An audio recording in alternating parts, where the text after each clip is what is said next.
Now, in the world of money, there are entrepreneurs and investors, and they each have different characteristics. And you need to know which one of those you fit into. And there is a way where you can play in a game where you can use both of those skills. Let's talk about that now.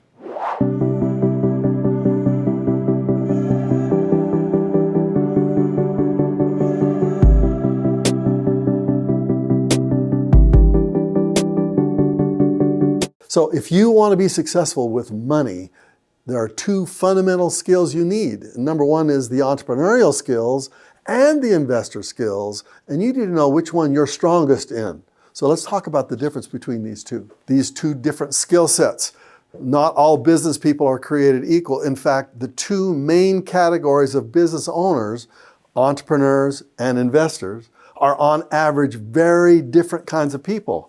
Let's take a look at the personality traits that make someone a good entrepreneur versus an investor, their strengths and their weaknesses, and why real estate is the perfect happy medium for both types of business people. Why I love real estate is because it's an easier entrepreneurial activity. If you own a business, that's complicated, but real estate is simpler, frankly, for entrepreneurial skills. In addition, if you want to be a great investor, then you have to know the details, the numbers, like stocks going up and down and all kinds of number-oriented things. But when it comes to real estate, there are less numbers involved. So frankly, the reason real estate is the number one investment for the ordinary beginner is because it's easier in entrepreneurial and investor skills to go together to get you started.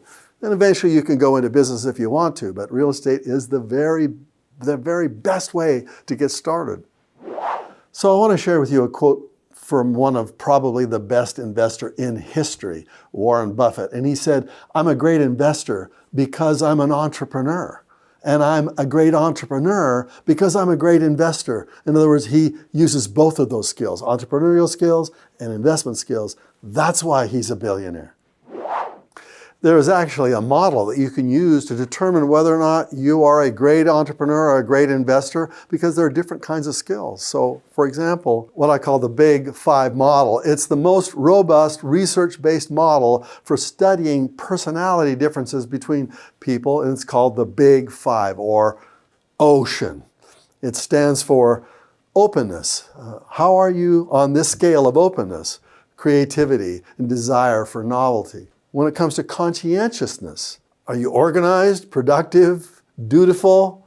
People fall on this scale. Extroversion, in other words, are you outwardly friendly, energetic, self-assured? Some people are, some people aren't. Agreeableness, the desire to keep the peace.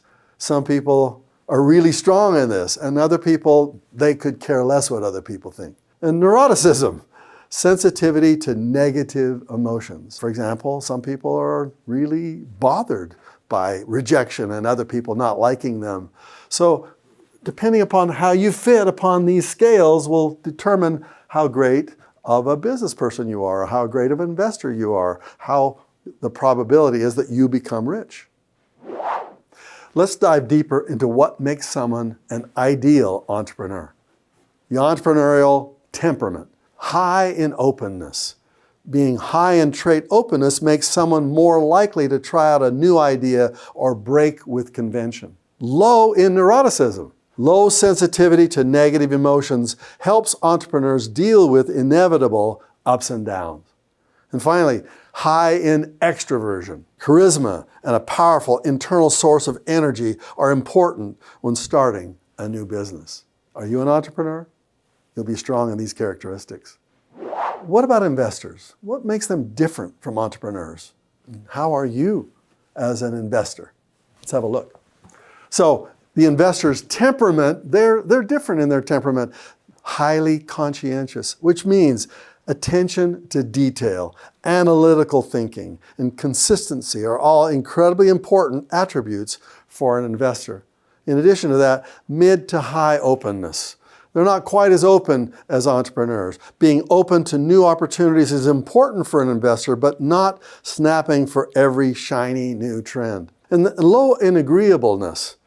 Being too agreeable hurts an investor's ability to negotiate hard and to chart their own course.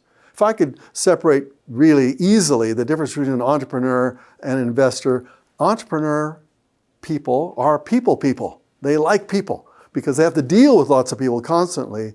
An investor, they're not necessarily a people person, they're a numbers person. They like numbers. And sometimes they don't like people as much. What I like about real estate investors is because they can do both. And that's what you need to be. Truth be told, real estate is the ultimate niche for people of all personality types to succeed in. It bridges the gap. Real estate investing allows for a broad range of strategies depending on your personality strengths. For entrepreneurs, your property business can serve as a niche in the community or provide a profitable creative outlet for you. Discover the art of creative financing and watch your wealth grow.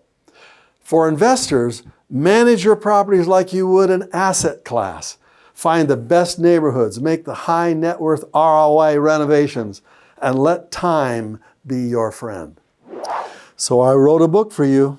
This book is going to show you how to combine the entrepreneurial skills and the investor skills so you can succeed right from the very start. So when you click on the link down below and order this free book, it'll get you on the path right.